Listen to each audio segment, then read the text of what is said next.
I'd like to welcome everybody today to this Region 7 Disaster Health Response Ecosystem webinar. Today's topic, of course, enhancing healthcare preparedness with National Weather Service insights. Today we have Becky Kern from the National Weather Service here with us. Becky serves as the Warning Coordination Meteorologist at the National Weather Service office in Valley, Nebraska. For the past 26 years, she's been committed to delivering accurate forecasts and vital warnings to the residents of eastern Nebraska and southwest Iowa, advancing from an intern to lead forecaster and ultimately earning a promotion to warning coordination meteorologist. Becky enjoys the complexities of weather forecasting and thrives on helping key decision makers plan for impactful events. She focuses on fostering strong relationships with partners and addressing their weather needs to support the goal of creating a weather-ready nation. Some of the most significant events she has forecast include the Little Sioux Boy Scout Camp tornado, Christmas blizzard of 2009, the floods of 2019, and most recently, the April 26, 2024 tornado outbreak. And with that, I'm going to turn it over to Becky. Thank you. Thank you for having me.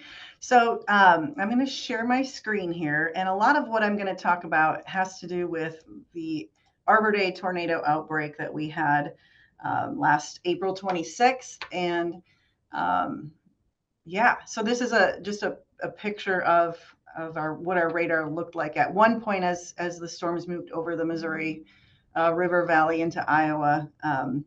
What a day. What a day. That it was a memorable day I will never forget. So I know that you guys encompass, the audience here encompasses a few different states, but I'm primarily focused on eastern Nebraska and southwest Iowa in this talk. So this goes for any of you across the Midwest. You have an office like mine that services just your area. So I apologize for the very centric eastern Iowa and western Nebraska, but that's my coverage area that I'm responsible for. So going back to that day, April 26th, we had 73 tornadoes. Well, let me go back. Let me rephrase. In 2024, we had 73 tornadoes in our 38 counties that we take care of. Our normal number every year is about 19. So way above normal. And we did have one EF4 tornado, and that moved very, very near the Omaha metro area and then northeast into Iowa before ending. But I do want to go into the timeline of the Lincoln Waverly tornado. So for those of you not in Nebraska, I'm talking about Lincoln, Nebraska. We had started issuing a tornado warning for a cell that we felt deserved a tornado warning. In the image there on the left is the radar image, and the red polygon box, that is what our tornado warnings look like. So essentially, as a warning forecaster, we draw where we put our cursor where the storm is, and then from there in the motion, the software can pick up where we need that tornado warning to extend. Anyone inside of that polygon box is covered under the warning. So I'll get into a little bit more about that here in a minute. But I do want to say that the radar indicated that there could be a tornado developing. So there wasn't a tornado confirmed at 1:39 when the warning first went out. All the signatures in the radar led our forecasters to believe a tornado could happen at any moment. So we go ahead and issue the tornado warning. This entire cell went over the Lincoln metro population for over an hour. So we had continued to warn on this storm saying a tornado is possible. At 2:50, so we're talking over an hour later, the storm finally produced a touchdown of a tornado, and I have the birth of that tornado here in a video in a second. But in 90 seconds from touchdown, that tornado became an EF3 and took aim at a manufacturing plant called Garner Industries, where 70 plus lives were taking shelter from this storm. So from the moment the tornado touched down to when it became an EF3, there was only 90 seconds. But again, we had a warning on this for over an hour. So we'll get more into that, but I am going to show you the video next. And unfortunately, we were practicing with the audio, and I don't have the audio. I can't get the audio to go through for you, but I put closed captioning on, and I will read to you what the DJs are telling us. But you're seeing with your eyes on this video the birth of this tornado. And again, it's been, tornado warned for over an hour at this point. So I'm going to go ahead and play. Okay. So they're talking to the DJs are just having this conversation of everybody's in the basement. We don't know what's going on, but here you're starting to see debris be picked up from this building. The tornado finally drops, it hits. They're talking the storm has yet to produce a visible tornado. We see that backwards comma. No, there's a defined hook, but hopefully, as we've seen some of these storms as they get up into the northern portion of Lancaster County, into Saunders County, they tend to fall apart, not knowing that there is a tornado ongoing right now. Weather Service, we just had a power flash, they said. That's because the tornado just hit a transmission line. Just came down from Weather Service, tornado warning until 3:15 for the northern part of the county. And they're just going on and on. Nobody in the media world, even at the Weather Service, had a report of a confirmed tornado at that point. At least the DJs weren't reporting, or the communication hadn't gotten to them yet. And I want you to keep this in mind for when you're either at your facility or at your home waiting for that confirmation. Not everybody gets confirmation, okay? So there's a first time for every touchdown. And so again, we had been warning on this for a very long time. I'm going to go back into my slides here. Sorry. We've been warning on this for over an hour. And it's not to the DJ's fault. I'm not saying it was, they didn't know. I'm going to talk about Garner Industries here because I think there's a lot of lessons learned, and I've talked directly with the safety officer who was in charge of the 73 lives at that facility, and maybe you are in charge of people's safety as well. So Lincoln is down here on the bottom left part of this graphic. Garner Industries is in the circle here. So the video you were seeing is at the very bottom. It was a young man who was out taking video and saw the birth of this tornado.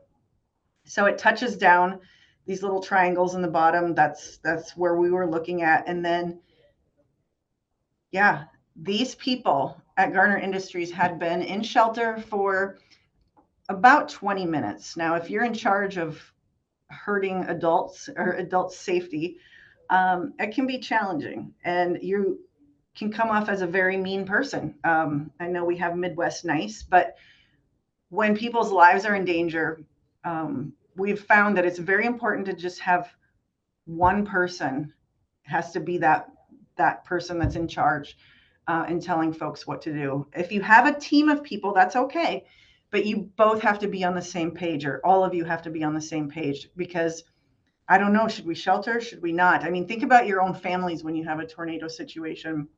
Who's the one that says, I'm scared, I'm seeking cover, you guys do what you want. In a controlled environment at a facility that you're in charge of the people, it can be a little different. Children do, like in the schools or camps or wherever they might be, are a little more easier at following directions and staying still. So going to Garner Industries, 90 seconds from the touchdown to it hitting the factory. The safety officer was watching the local news on her phone, and they didn't know anything had touched down yet either. We are somewhat in a cave. Weather Service offices partner with our media, TV media, radio media, and we are in a chat room. They're getting all the information. We're receiving information from them. It's just constant flow of information. So when their power went out, you saw that flash when the tornado hit the power line, and the DJs said, oh, there's a power flash. Well, at Garner Industries, they were in shelter and their power went out.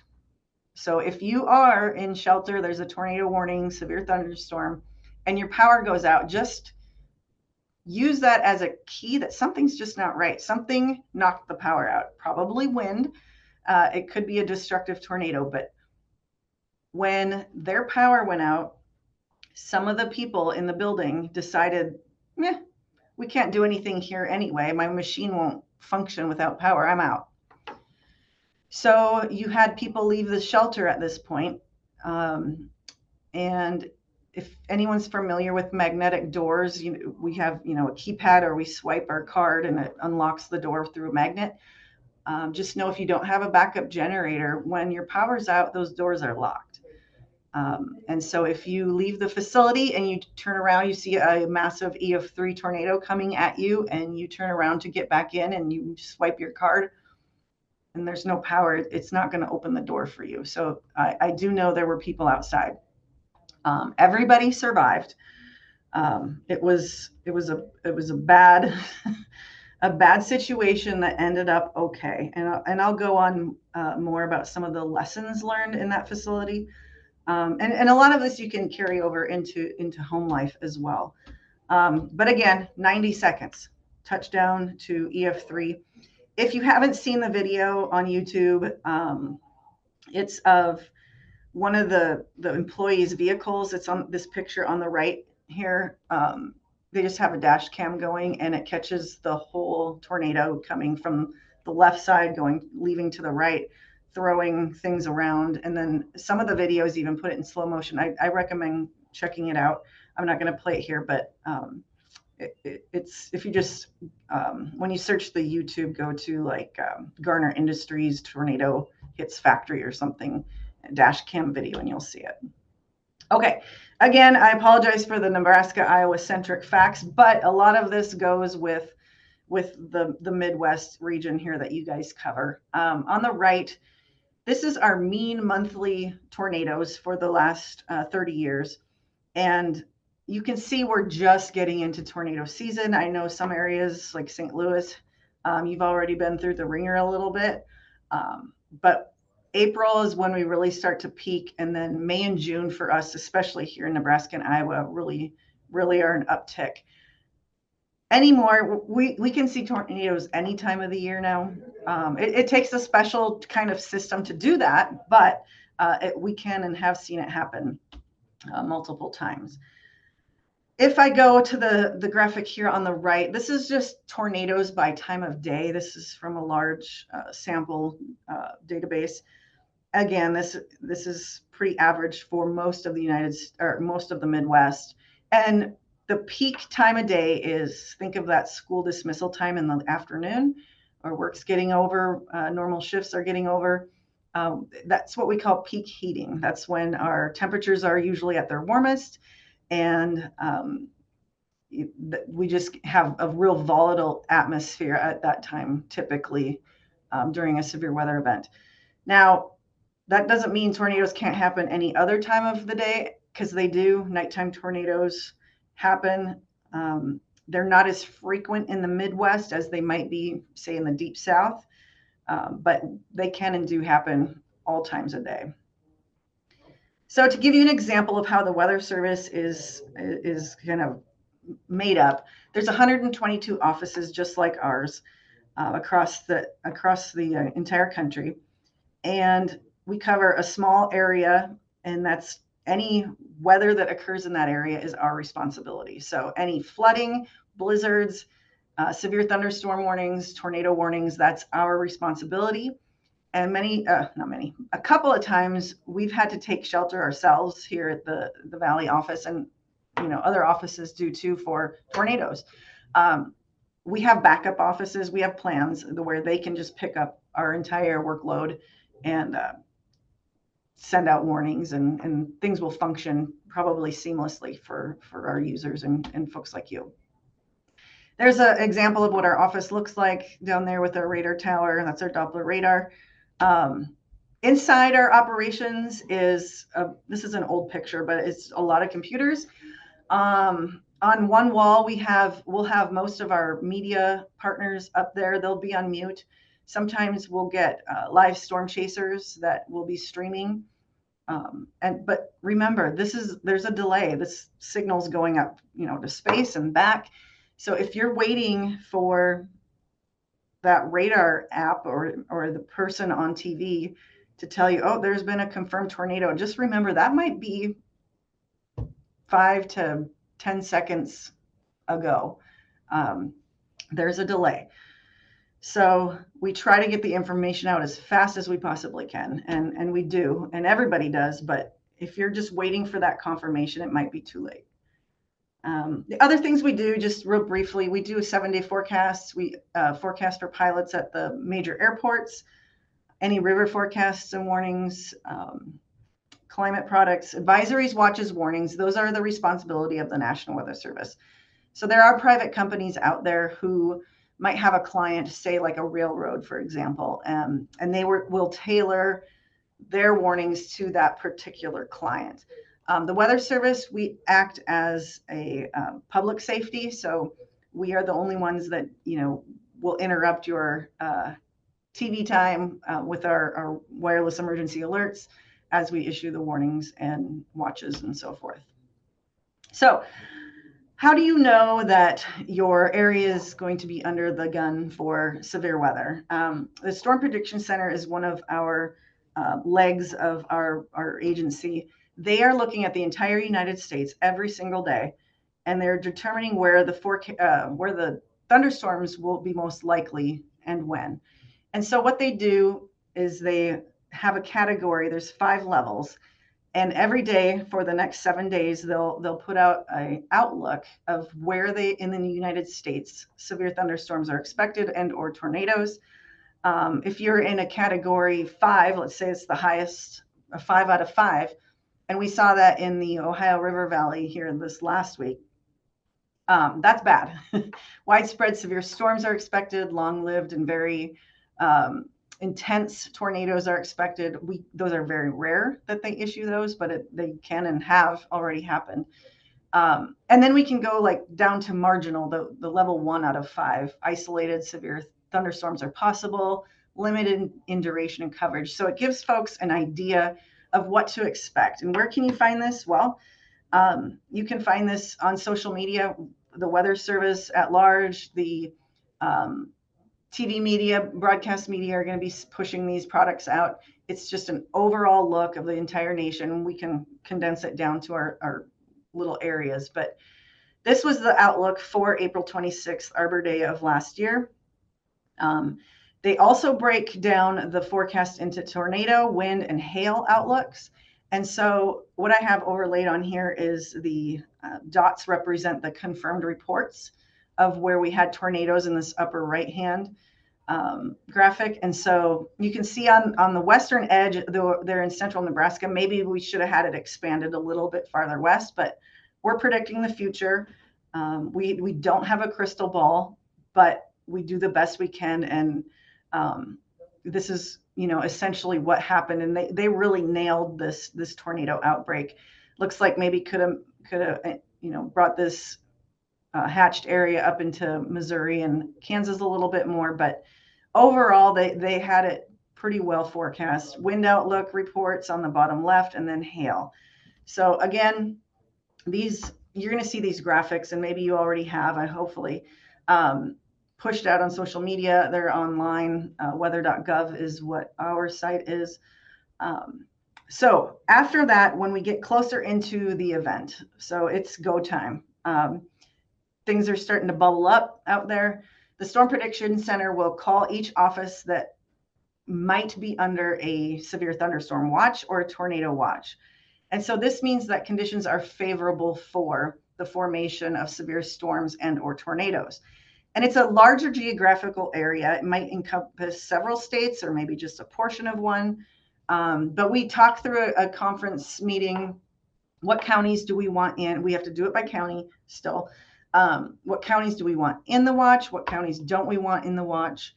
And so we discuss that. The Storm Prediction Center does their magic and sends us this watch, and then that'll, start scrolling usually across the TV, usually in effect for 1 to 6 hours or so. And we also decide, will it be a severe thunderstorm or do we think tornadoes are possible? And we'll go with the tornado watch. I'm guessing some of your facilities have different protocols if it's a severe thunderstorm versus a tornado watch. So again, on the left, we already talked about the watch. That's be prepared, hours ahead, check for updates, monitor the conditions, know where your shelters are. Then when the storms have developed and our radar forecasters our warning forecasters are working the radar, this is take action. If we issue a tornado warning, a severe thunderstorm warning, that means either we have confirmation that it's happening or the radar is indicating it is about to happen. We try to give lead time. What does that mean? Well, 13 minutes is our goal. So from the time we decide that this storm is going to produce a tornado, we try to give it 13 minutes of lead time. That's our goal. A lot of times, if we're way ahead of it, like we were in the Lincoln Waverly tornado, they had tons of lead time, maybe too much, one would argue. There is a sweet spot, and if anyone's a behavioral scientist, they have done studies for us. The social scientists have on just what people feel is the most adequate amount of time, what might be too much time ahead of a tornado. 40 minutes is probably too long. People get distracted. People think they can fit other things in. They can go run an errand, throw in a load of laundry. Keeping adults in shelter for 45 minutes is a hard ask. So that 13 minutes is kind of the sweet spot. Warning areas are small. Again, they're in that polygon box, and conditions can change rapidly. We saw in that Waverly Lincoln case where, the tornado dropped and it was soon an EF3 tornado in 90 seconds. I like to include this slide mainly because my parents still can't figure out the difference between a watch and a warning. And so the watch is conditions are favorable. The ingredients are coming together, but they're just not quite there. So you have all your ingredients. Get ready. The warning means it's occurring. The cookies are baked. Seek shelter. This is the time to take action. And then just kind of going back with the watch versus warning. Again, the watch, large area, have your plan of action. The warning in the middle, that's what a typical tornado warning or severe thunderstorm would look like. It's in a shape that we draw, meaning it's occurring or is imminent or likely. Take protective action. We do have one more tool in our tool belt, and that is the tornado emergency.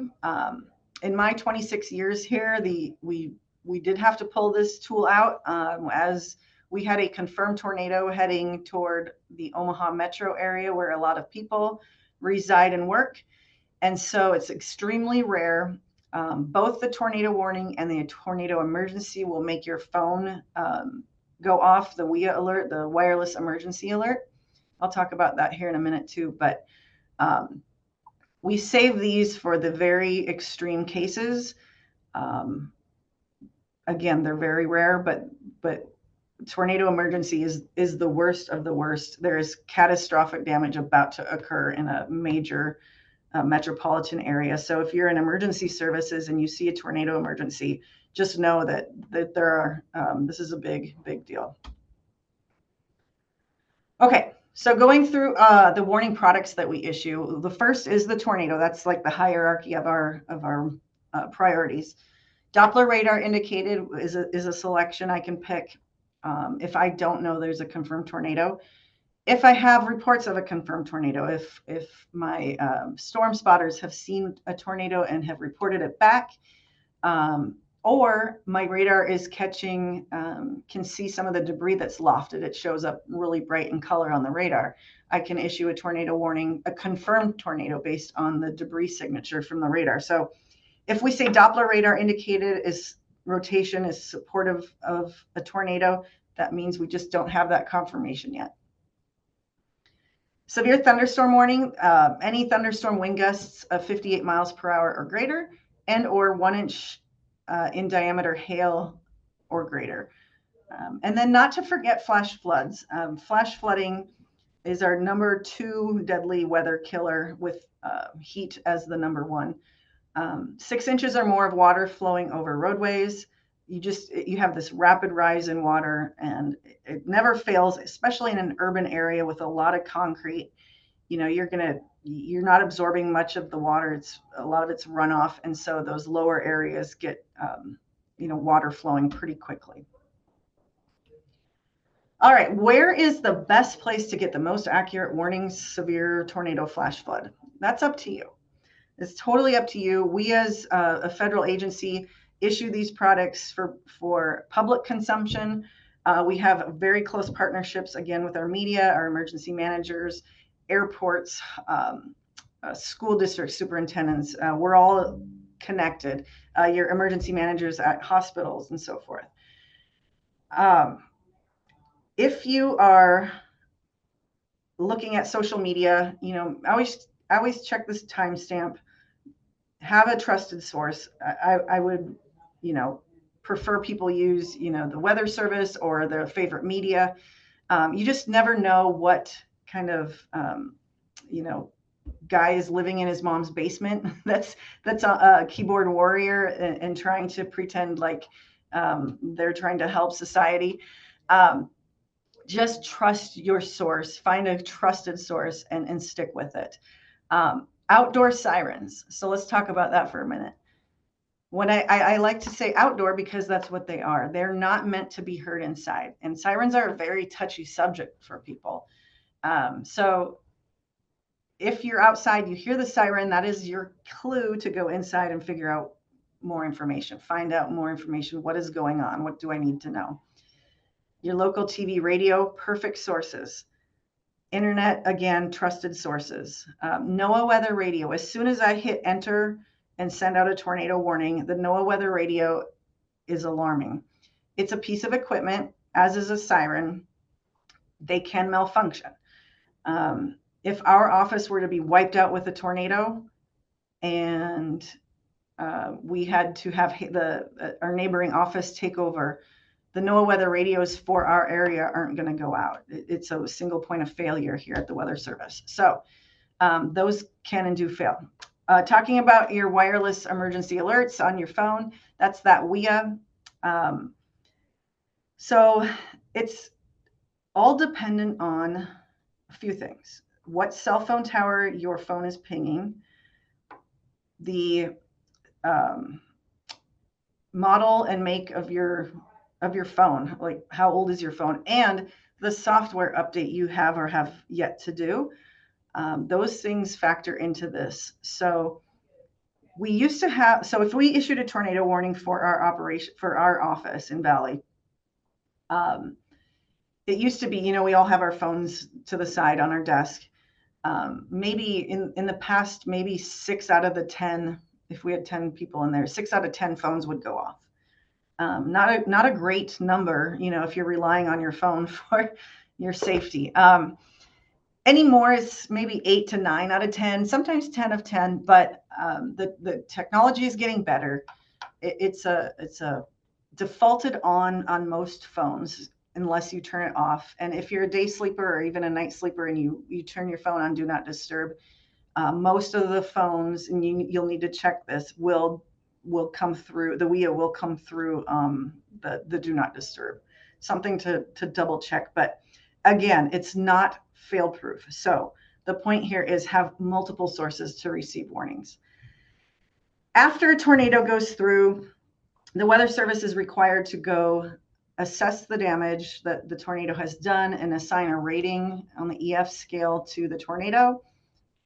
We use several different methodologies to that, but if the tornado goes through an open field, doesn't hit anything, we have nothing to rate the tornado. It's based off of the damage the tornado does. Having gone through lots and lots of damage, 73 confirmed tornadoes last season, we talked to a lot of tornado victims, people's properties that were destroyed by tornadoes. And one of the things that really caught us was how people share information about the threat is coming. Family, friends, and coworkers, the telephone is huge. And a lot of people will need, and behavioral scientists have studied this, that the typical person needs at least 2 forms of verification that their life is in danger before they take action, if not 3 sources. Any of these sources, they might look outside and see if their life is in danger. But family, friends, and coworkers calling was one of the main factors that people did seek shelter. Now, for those folks that I talked to that were right where the tornado first touched down, granted we'd had warnings going for a while, those were the people most caught off guard in my experience from just last year alone. Those people were waiting for that confirmation, and the tornado, boom, right on top of them. Many stories of people, diving under their front porch because they were outside. Stories of people trying to, on acreages, trying to save their livestock and their horses, and the tornado was on top of them. It touched ground right where they were, and they didn't have much time to react. So just keep that in mind, that you might have family, friends, coworkers out there waiting to hear from you before they take action. They might have that trust in you. Let's not forget our elderly as well. A lot of them might not have a smartphone or only get their news from the TV or a newspaper. Once their power goes out, they don't have a source for information anymore. So found a lot of folks that in our elderly communities were relying on their family, friends for that phone call to take shelter. So, okay, storm planning. A few days out, if we're calling for severe weather, make sure you have your emergency supplies, know your safe places, know where you're going to put your patients, have a communication plan, a family communication plan going back to your home, or even, for example, the Garner, going back to Garner Industries there that got hit by the tornado. Things are going to get very chaotic if wherever you are gets hit by a tornado. The national media is everywhere. They're going to pick up on this. So if the tornado comes through your town and you're safe, just send somebody a message to spread the word, because our cell phone networks get tied down too when this happens, if not taken out. Know where you're putting people. If you're in charge of a big chunk of people, know where you're putting them ahead of time. That day is not the day to figure that out. Figure that out now. The day before, forecast accuracy continues to improve the closer and closer we get to the event. You might want to adjust your plans.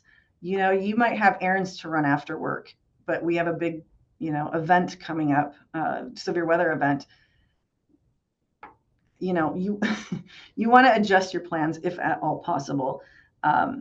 Being caught out on a crowded roadway is one of my nightmares. And so when there's weather coming, I'm usually at work anyway, but I tell my family, adjust your plans. Just be near a shelter at all times. Make sure your phones are capable of receiving the WIA alerts, and ensure your shelter is clean and accessible. I use my own basement under the stairs, for example, where I just shove stuff to make it disappear. But we want to have that free and accessible of all the junk. The day of, that's when we really need to remain vigilant and aware. Just know that there is a team of people, a huge team of people looking for when activity is going to get busy, and we're going to send out warnings. Remind your family of that communication plan. Have that meeting place in case phones aren't working. Let's say the house is destroyed. Everybody's at their work or school. Where are we going to meet? Where are we going to catch up? Landmarks. The gas station on the corner might not be there anymore. Landmarks will be different after a tornado. You don't recognize things. Know how to evacuate, where, how to get to safety, and then when a warning is issued, you may only have seconds to take action. So just that's go time. Have your plan already in place. For those of you with facilities, I just like to kind of cover this, work facilities, that is, even in your own home. I'm not going to get too into detail, but how it works when, let's say, a tornado is bearing down on your house. The first thing the wind is going to do is find the weakest point, and that's usually a garage door. Can be like a big bay window.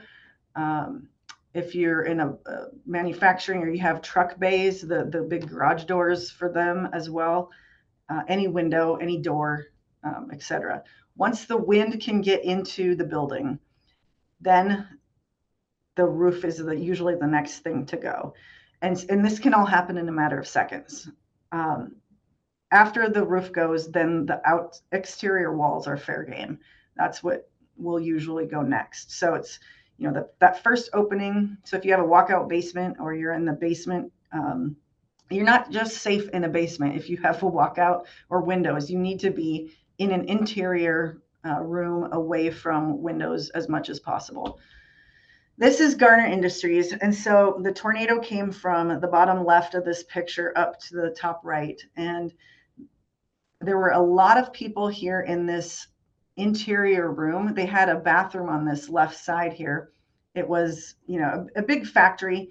They had restrooms on this side here out to the left. And they were, men's on one side, women's on the other. There was a communal hand washing sink as you entered into the restrooms. There were no doors to the restrooms. And so a lot of people were in shelter there. There was also administrative office building space up in this top right corner. And there were people, it was shift change too, by the way. So they had people, the story I hear, or that I was told, was that the office folks could see someone banging on the door trying to get in because, again, the power's off, tornado's approaching. And so someone was able to go up and open the door for them to get in and take shelter. But you can see the interior span of the building has completely collapsed. And that's, again, this is what a big box store is going to look like your Walmart, Target, Home Depot, whatever. This is what a gymnasium, large span building, any large span building is a bad place to be. So think about that before you go run errands during a tornado watch. On the bottom part are the walls from the exterior side where the tornado hit. Again, wind got in. It was just a strong tornado, but wind got in, through the doors. The roof came off. The roof completely came off. And some of the exterior walls survived. Some did not. So, but most people were able to seek shelter in here. A few were in some of the debris, and I know there was a gentleman that was stuck outside who had left and couldn't get back in because of the magnetic doors being locked. Excuse me. Let me take a drink quick. Okay, so this is a home that was just north of near the Elkhorn, Omaha area. I mean, you can't even recognize this maybe was a house at one point, but this is an exterior wall that fell down here. But there are, the interior area is still somewhat intact. But if you can't get underground, the best place to go is an interior room with as many walls between you and outside as possible. This was another example. This was on an acreage just north of the Omaha metro area. The floor, is completely wiped clean. The trees have no branches. Most of their branches are gone. And then it's just really weird to me how some things just stay in place. Like, this old TV entertainment center, this shelving unit. Lots of complaints from these survivors that the pressure was just so intense. There was a story of a woman who was in her pantry, in her kitchen, taking shelter, and her canned goods started exploding because of the pressure, rapid pressure change. So a lot of very their ears hurt. I'm not a medical professional. I'm sure there's a name for that, but their ears and the pressure really hurt them. Here's a good example. This is a walkout basement. Still some interior room is, survivable. The strongest of the strongest tornadoes, you're not going to survive above ground. But your odds of surviving a weaker tornado are good if you're in an interior room, if you cannot get below ground. It's just another picture. It's just devastating to walk through these people's lives that have been just completely shattered. Luckily, in Nebraska, we had no fatalities with an EF4 tornado going through a major metropolitan area. It didn't go over any schools. Had it been 2 miles to the east, I think we counted up 4 to 6 schools. I don't remember offhand. Would have went right over them. So, and it was, school was in session. And it was getting close to school dismissal time. So we talked to our superintendents, who are doing the best they can with the information they have from us as well, to keep the students in. And then you got parents picking up, and it can get very chaotic. But this image I like to show, it actually ripped tiles off of the flooring, whatever room this may have been. And when we go through looking for tornado damage, when we're rating how strong the wind was, what we're looking for here is how the structure, if it was bolted down to the sill plates, we become somewhat of structural engineers. But I've seen a lot of really good construction, and I've seen a lot of very bad construction. So think about that too when you are taking shelter. Is this a really good, sturdy building? Or is this kind of shoddy construction? And, this might not be a good place to be. I talked about that already. Yeah, where to go underneath this bottom layer here, that's best. If you don't have a walkout, all 3 of these options underground are good. I suggest under stairs, have, as much between you and above you as you possibly can, and protect, our heads at all as much as possible. If we cannot get underground, again, in the interior room, or I tell the kiddos, like maybe where mom stores the coats or the vacuums, that closet, if you can't get underground. And then of course the attic is not a good space. So excuse me. Worst options of where to shelter: mobile homes, vehicles. I want to talk about that for a little bit. The recommendation used to be long ago to get out of your car, get into the ditch, low-lying area, and cover your head. That isn't the recommendation anymore. The recommendation is to stay, well, first of all, the recommendation is to not be in the situation. But if that's not possible, if you can make a U-turn perhaps and get away from the tornado, and that's a safe option, great. Tornadoes can be anywhere from 50 feet wide to 2 miles wide. It just depends on what's happening. And the recommendation, if you cannot get away, is to buckle up, leave your key on so your airbags will go off. Now, we've all probably seen videos or pictures of vehicles that have been smashed to pieces in a tornado. That can happen. But what can also happen if you're in the ditch is the flying debris can get you. If you must be outside, you can, lay as flat as you can. But we've seen, stories of cars debris, tractors falling on people and leading to fatalities.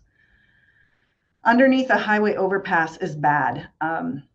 Not only does it create a wind tunnel and the winds accelerate underneath an overpass, but you're also blocking the flow of traffic if there are emergency vehicles trying to get through.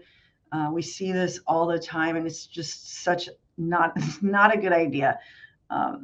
We've seen cases where people have survived getting under the overpass, but we've also seen the opposite as well in very strong tornadoes. Another bad option, large open rooms like those gymnasiums, those big spanning buildings. Manufactured housing, if it's not anchored down to the ground, you are likely to go airborne with the wind. Good option, interior room or well-constructed home or building. Let's talk about, your hospital or your senior living facility. Maybe you guys go in the hallways. Those act as wind tunnels as well. We've seen lots of videos of, the outside doors being, blown open, and then here comes all that wind. So it just depends on your place. But, the bathrooms are usually a really safe bet. Basement, obviously good. And then specifically designed FEMA safe rooms or tornado shelters are obviously the best. Now, it says stay in place until the all clear. So I gave this same talk yesterday to a group of Omaha Metro healthcare professionals, and that's a tough one because we don't send out an all clear. We're usually working on the next, we're warning the people downstream of what's going on. So how do you know there is an all clear? Maybe your facility has a protocol.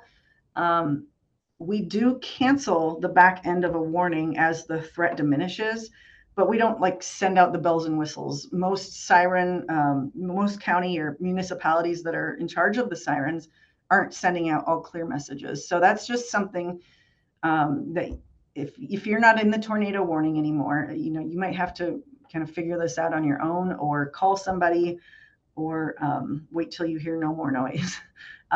That's a tough one, and something hopefully you guys have discussed with each other. So one of the research scientists down at the University of Alabama, Dr. Laura Myers, she ran a social media study on our April 26th event. And from all the social media she gathered, determined a few little bullet points here. And one was that individuals and groups frequently hesitate to act on tornado forecasts. So what does that mean? Well, you get there's a tornado warning for us.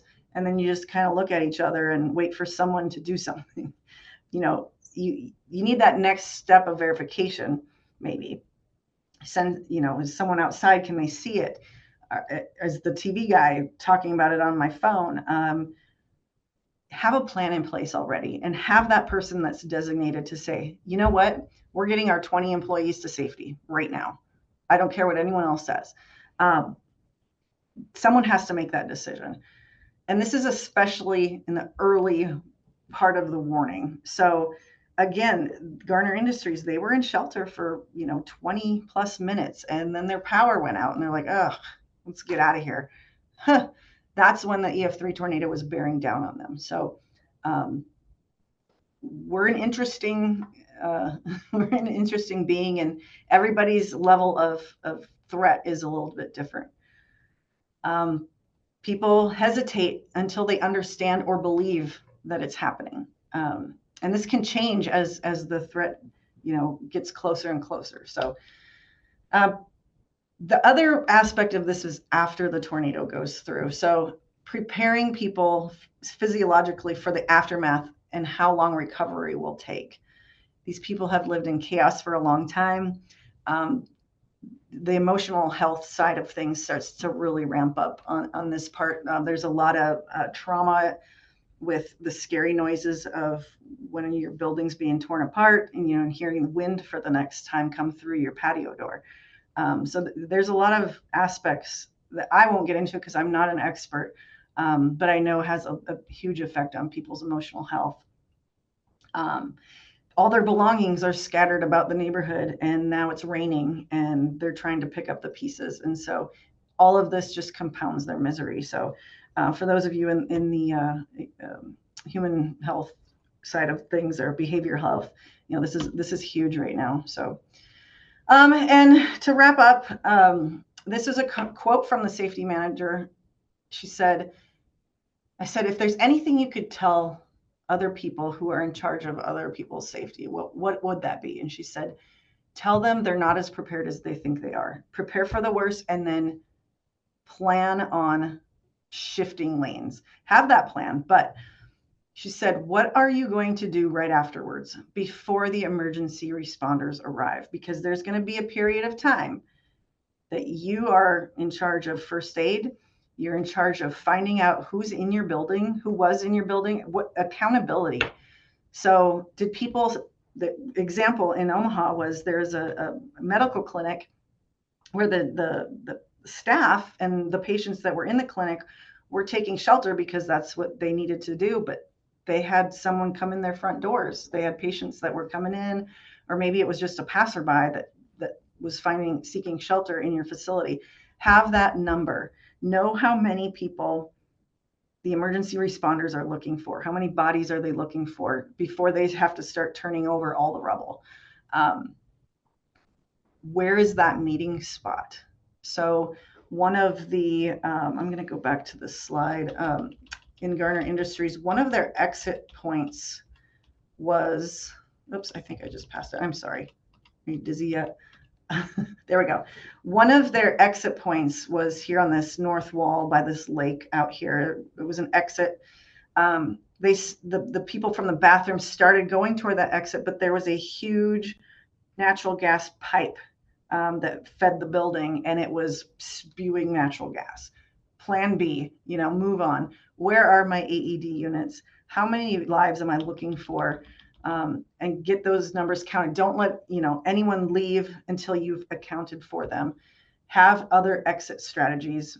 That meeting place. Check for injuries if you're trained. Provide first aid, because there will be a period of time before the first responders can get to you. The roads are going to be just have debris everywhere. It might take a little bit of time. So we don't have a weather app with the National Weather Service, but one of our colleagues has developed a free app that's available in the Apple Store and the Google platform. It's called Everything Weather. It looks like this. I've been testing it for over a year. Again, I don't get any cut, but anything from this, but it does take the Weather Service data, which you've already paid for in your tax dollars, and it gives it to you free of charge, no ads. It does not give you your severe thunderstorm warnings or tornado warnings yet. He's working on that, but of course he has a full-time job, so he's working hard on that. But it is a free app. Everybody asks, where can I get, what app can I download? Our data is free for the public to use. Others can repackage it and sell it to you. They might put ads on it, and that's totally your call. But our data is all free at the taxpayer's expense. So know your.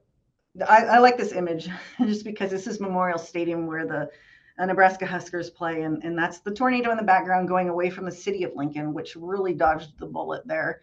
But know your vulnerabilities in your facility, in your home. Don't be complacent, and it's been a wild ride, and each event for me seems to be more extreme than the next, and it's not even can it happen to you anymore. It's almost like, when is this going to happen to you? So have your plans ahead of time. And I am done. I am happy to answer any questions you guys might have. I'll stop sharing my screen, and yeah. Okay. I had a quick question, and then I'm going to go to the one that's in the Q&A here, because, yep. When you were talking about alerts, warnings, all of that kind of stuff, the one that I've heard a little bit of stuff about, but that I haven't seen a ton on, is a lot of folks are on streaming services now. All right. Weather warnings don't break through those. What's kind of is there a plan for that? I mean, yeah, you may have your phone next to you, or maybe you don't. Yeah, what thoughts on that whole thing? How do you make it through that? Yep, good question. And this goes for kids at home during the summer, gaming all day too, something like that, right?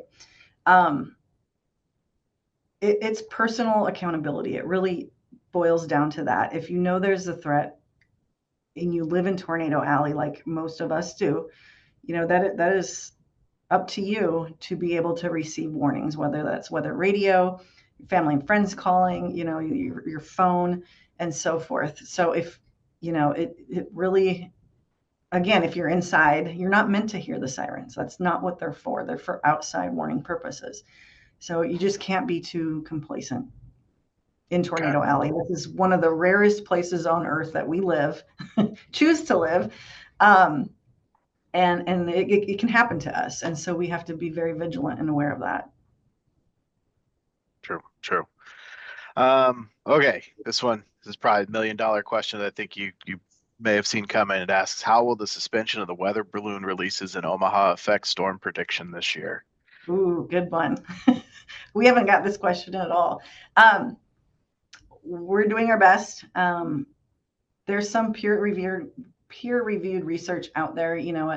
some of how the model data, not getting that balloon information can be a hindrance, but we do have other sources. We can release a balloon if the Storm Prediction Center asks us to, which we do anyway, or the Hurricane Center. We also issue or send up our balloons for the Hurricane Center as well. So we're making it work, but it's not ideal, and yeah, it's just the environment we are in right now, without getting too political here. Sure, sure. Quick comment here from Jill. It says 14 years ago today was the F3 tornado in Mapleton, Iowa. Oh yes, I remember. Yep, I forgot all about that. Okay. Yeah. Um, well, I'm not seeing other questions here. I know we covered a lot of ground, and we are at the top of the hour, so we'll want to again respect everyone's time and everything. We appreciate you, Becky, coming on and chatting with everybody about this. I don't think that we can ever have too much information about weather. um, it- Especially with how quickly it can change, and those of us blessed to live in the Midwest where we can see all four seasons in the same day. Appreciate everybody coming on to visit with us today. And there's instructions for the continuing education in there. And if you have questions or anything else, feel free to reach out to us. But we thank you all for joining us today, and hope you have a great afternoon. Thank you.